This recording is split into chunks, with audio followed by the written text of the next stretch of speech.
What's up mga kala-e? It's me again, Marco Visconde, and for today's video, ipakita ko sa inyo ang 2025 Hilux GR Sport 4x4 Automatic Emotional Red Color. Unahin natin ang front fascia. Napakaganda at napakabarako. Tingnan nyo naman. Ang headlamp niya is LED with auto leveling.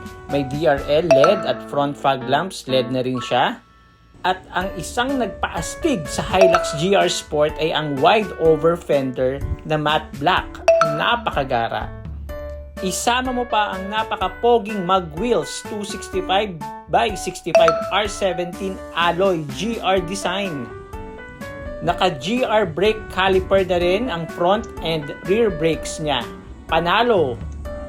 Black logo Hilux dito sa side. Naka black side view mirror na rin. Foldable with side turn signal lamp. May camera na rin siya para sa panoramic or 360 view.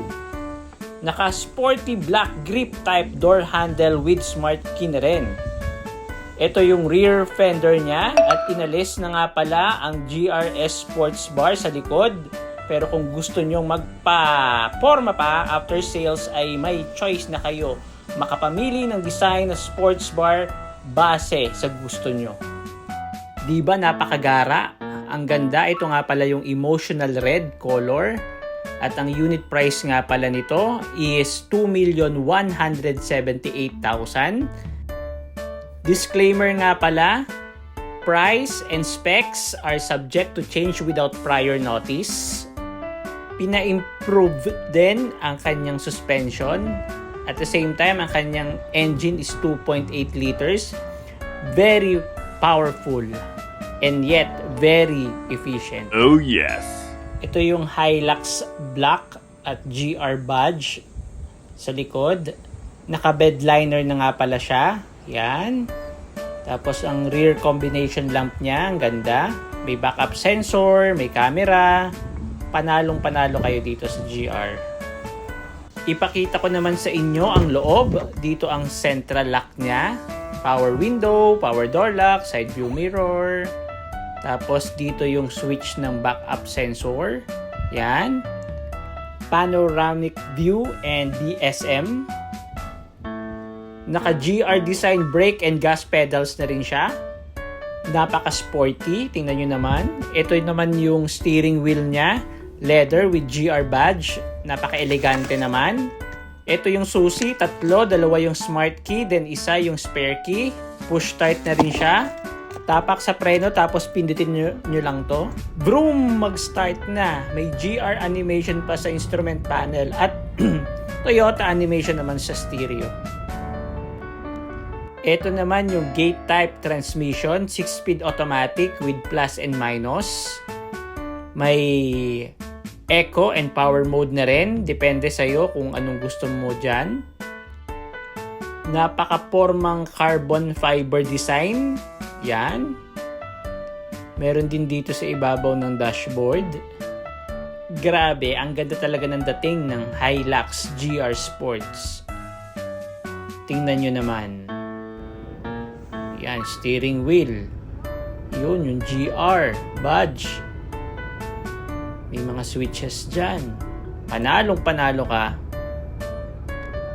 Tingnan nyo rin yung sporty na meter gauge. Yan. Sinamahan pa ng carbon fiber look dito sa dashboard. Grabe. Ito naman yung upper compartment. Pwede mo rin yung gawing cooler. Then yung ilalim, yung lower. Marami kang mailalagay dyan. Tingnan nyo rin naman ang sporty seat material niya. Napakaganda. Tapos merong GR din dito. Oh, grabe, ang galing ano. Naka-red pa yung seat belt. Ito naman yung sun visor na may mirror. May map lamps din dito. Yan. Sunglasses o reading glasses pwede mo ilagay naman dito. Tapos ang rear view mirror automatic yan.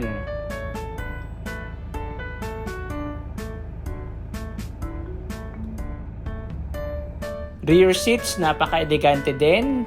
Maganda rin ang combination ng black at yung red seat belt niya. Yan o.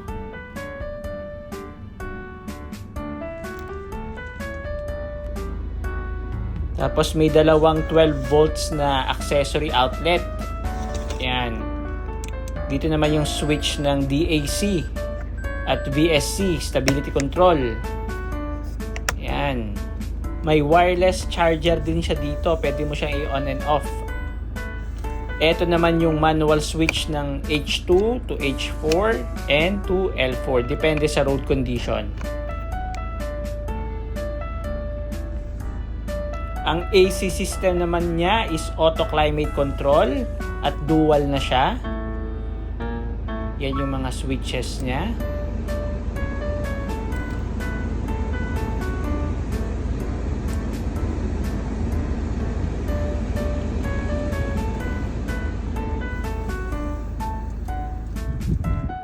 Tapos may center console box din siya dito, lalagyan ng mga anik-anik. So there you have it, the 2025 Toyota Hilux 4x4 GR Sport. This is Marco Visconde and always remember, ingat po tayo. Ayos!